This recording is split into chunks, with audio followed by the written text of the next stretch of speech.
자, 이번에 세방전지 한번 볼까요? 세방전지 보겠습니다. 자, 세방전지 한번 볼게요. 자, 세방전지를 보게 되면 거래소에 있죠. 이렇게. 그 다음에 중형주고 전기전자 코스피 200에 포함되어 있습니다. 그죠? 시가총액이 1조 3천억 정도 됩니다. 그죠? 굉장히 단단한 회사인 것 같습니다. 그죠? 근데 오늘 한 5% 정도 빠졌어요. 그죠? 자, 그 다음에 세방전지를 한번 이렇게 또 서칭해 볼까요? 서칭을 해보면, 자, 이렇게 볼게요. 세방전지. 이렇게 보면, 늘 말씀드리지만 돈을 잘 벌고 있는지를 볼게요. 봤더니 괜찮아요. 그냥 딱 보자마자. 그죠? 작년 3, 4분기, 4, 3분기 3천억대. 그죠? 그 다음에 올해 들어서도 3천억대인데 작년보다는 조금 낮죠. 그죠? 분기 실적을 보면. 그리고 돈을 잘 벌어요. 일단. 이런 정도는 마음에 듭니다. 그죠? 그러면 기본은 하고 있다. 이런 판단이 들고요. 연간 실적 볼게요. 연간 실적을 보게 되면 1조 1000억, 1조 1000억, 1조 1000억, 그 다음에 1조 2천억. 작년에 좀 늘었어요. 그죠? 늘었어요. 늘었는데, 올해 후반기하고 작년 후반기로 봤을 땐, 작년 후반기보다는 또 올해, 또 전반기가 조금 더 늘었어요. 그죠? 비슷비슷하지는 쬐끔한, 그죠? 그러면, 적어도, 작년 연간 실적에서 근접해서 지금 놀고 있다는 걸 알 수 있죠. 그러면, 떨어질 것 같지는 않다는 얘기죠. 그러면 기본을 하고 있는 거고, 세방전지 쭉 보게 되면, 뭐, 여기 얘기 쭉 나오죠?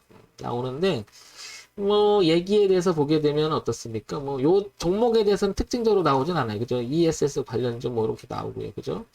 돌고 도는 배터리주 이렇게 나오고요. 그죠? 뭐, 이렇게 쭉 자동차 보면 상당히 쭉 나오고요. 그 다음에 쭉 뭐, 세방전지, 뭐, 별다른 얘기는 크게 나오진 않아요. 그죠? 어쨌든, 뭐, 부각되거나 이런 것보다는 실적이 괜찮아요. 그죠?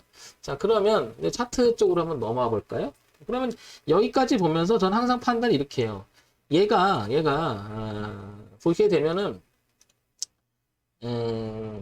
보게 되면, 자, 요거 한 월봉까지 봐볼게. 자, 보게 되면, 송 대표, 실적이 좋았는데, 주가가 세상에 여기서 갔잖아. 얘 25,000원에서 갔는데, 얘가 14만원까지 갔어. 그지? 1,000원까지 갔는데, 이게 반토막이 났단 말이야. 이러면 반토막이 났으면 이거 문제 있는 거 아니야? 주가는 전 이렇게 생각해. 영역이 중요하다고 생각해, 영역이. 영역이. 영역이.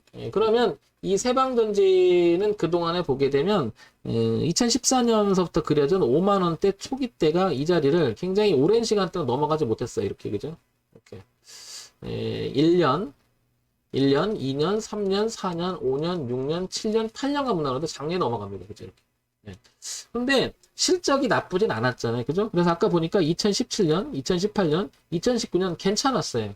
그러다가 가히 작년 저점을 찍고 여기 5만원대 넘어가면서 폭발적으로 증가합니다. 이 무거운 주식이 그죠? 이렇게 갔어요.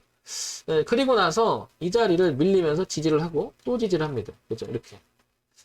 그러면 여러분들 생각하기에는 전 이렇게 보는 거예요. 이 주가가 많이 밀렸다는 것보다는 이 자리 영역을 넘어갔다는 걸 훨씬 더 중시 여기는 거죠. 그러면 얘가 어떤 그 주가의 움직임을 가지고 있었을 때 그 꽉 막혔던 자리를 뚫어줬다라고 하는 것은 레벨업 시키기엔 주가에 레벨업을 시킬 때는 모멘텀 자체가 없으면 넘어가기 어려워요. 그리고 정착하는 건 더 어렵죠.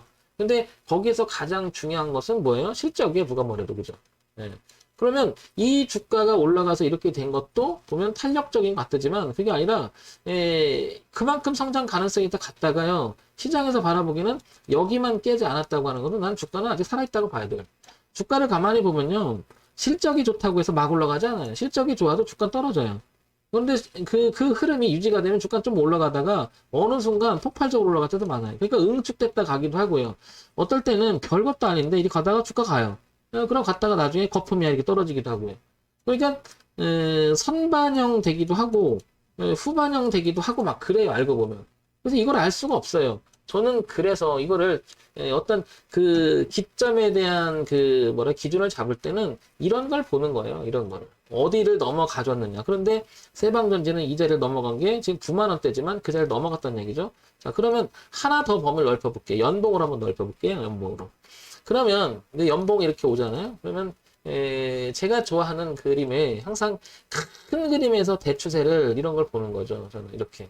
그러면 이 자리가 작년에 보시면 잠깐 꼬리를 달았어요. 이렇게. V자 따라갔죠? 여기가 중요했다는 거죠. 그러면 여기 넘어가는 가격대를 보게 되면 8만 원대가 무척 중요하다고 좀 보는 거죠. 이게 종합주가에 비슷한 내용이죠. 그러니까 얘가 이렇게 그림을 그리다가 주가가 어느 순간 폭발적으로 갔다는 것은 이 기점이 전 중요하다고 봐요. 그래서 뭐예요? 이 영역에 대한 이야기죠. 여기는 하방 영역에다가 상방 영역으로 들어간 자리이기 때문에 세방 던지는 여기 얼마죠? 이 대트렌드를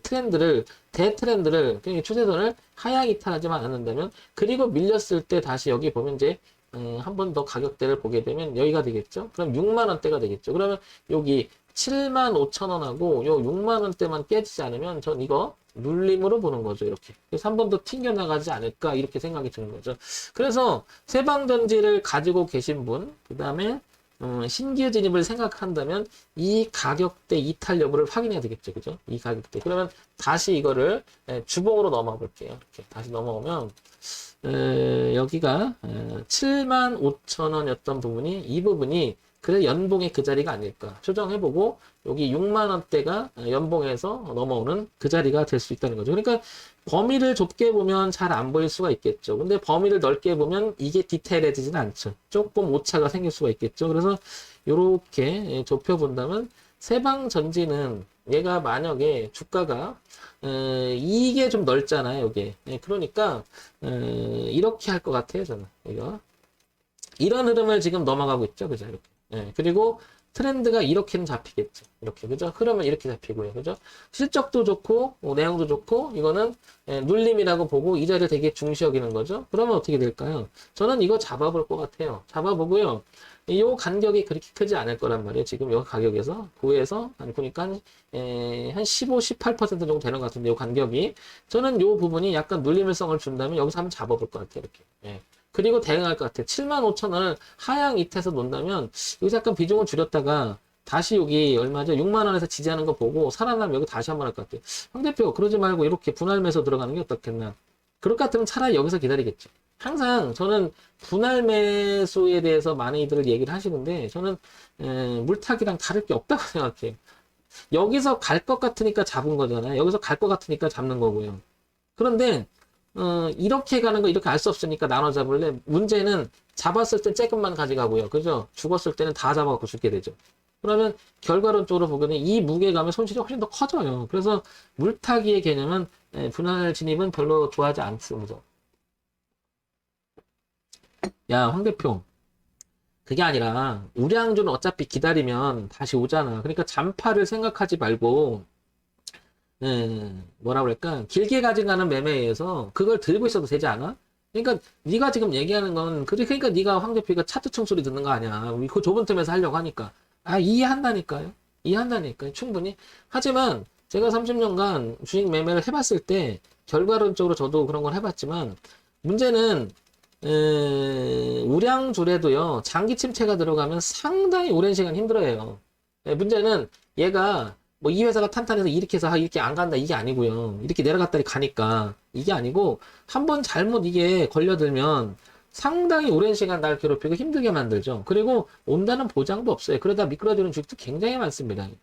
그러니까 장기 투자라고 하는 내용도 다 좋고 가치 투자라는 말도 다 좋은데 그것조차도 기준은 저는 있어야 된다고 생각해요. 기준이 없이 막연하게 회사가 좋으니까 손절 안 하고 난 몇 년간 묵고 갈래? 뭐 저한테 상담을 하고 아직도 그거 얘기를 하셔요. 이거. 저한테 이 얘기를 아직도 해요. 황 대표 이거 어떻게 했으면 좋겠느냐고 저한테 아직도 얘기를 하십니다. 이거. 한국전력이 나빠요? 한국전력 과연 나쁠까요? 근데 여기 들어가서 이렇게 잡고 이렇게 물타서 단가가 여긴데 내가 재산을 여기다 엄청나게 넣었다고 이걸 어떻게 했으면 좋겠어? 이거 올 것 같아 황 대표? 이런 분 있어요. 맨날 틈만 되면 한국전력 어떻게 될까 한다고. 왜냐면 그분 입장에서 맞죠. 돈이 엄청나게 들어가 있으니까. 이걸 뭘로 설명할 거냐는 거죠. 이게. 근데 장기 투자도 다 좋고 분할 잘 오는데 대응하는 기준이 일정하지 않으면 이거 당한다니까요. 반드시. 한 번은 걸린다니까요. 그리고 또 있어요. 이거 뭐. 그러니까 뭐 틀렸다는 말이 아니에요. 다 좋은데 삼성중공업이 나빠요? 이거? 근데 이 당시에 하늘을 찌르시 좋았어요. 이거. 이 당시 하늘을 찌르듯이. 예? 그런데 이게 어떻게 됐어요? 대형주라고 다 좋은 게 아니고요. 우량주라고 다 좋은 게 아닙니다. 삼성전자를 바라보고 많은 분들이 그런 얘기를 해요. 좀 떨어지니까 줍줍 이런 표현을 써요. 나는 아주 그 싸구려 용어 되게 싫어하는데 뭘 줍줍이야 이게 무슨 도토리 주서요? 나는 그 용어 진짜 싫어하는데 응? 이 회사가 저는 아무리 좋아도 타이밍이 중요하다고 생각해요. 타이밍이. 저도 이 삼성전자는 더 올라갈 것이라고 봐요. 어디까지? 지난번 얘기했지만 저는 이만큼 온다면 제가 3단까지 말씀드렸어요. 저는 여기 살 거예요. 저는 여기서.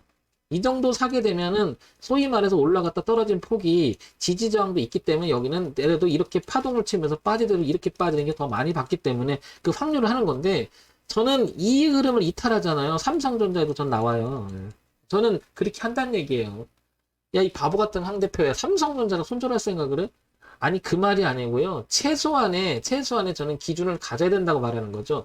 삼성전자는 2015년서부터 여기서부터 가져갔죠. 이렇게 하면 어떻게 돼? 1년, 2년, 3년, 4년, 5년, 6년? 그리고 그 전에 가지고 있어도 삼성전자 수익 날 확률이 높잖아요. 그래서 최소한의 추이를 제일 보는 거예요. 최소한의. 그 연봉을 본다든지 이런 걸 보는 이유도 제 아무리 삼성전자에도 저는 이런 거예요. 흐름상 이거 깨지면 안 된다는 얘기죠. 이거. 저는. 그러면 얘가 깨지면 이 저항이 되면서 구조적으로 한 번 더 빠지면 이만큼 또 빠질 수 있다는 얘기거든요.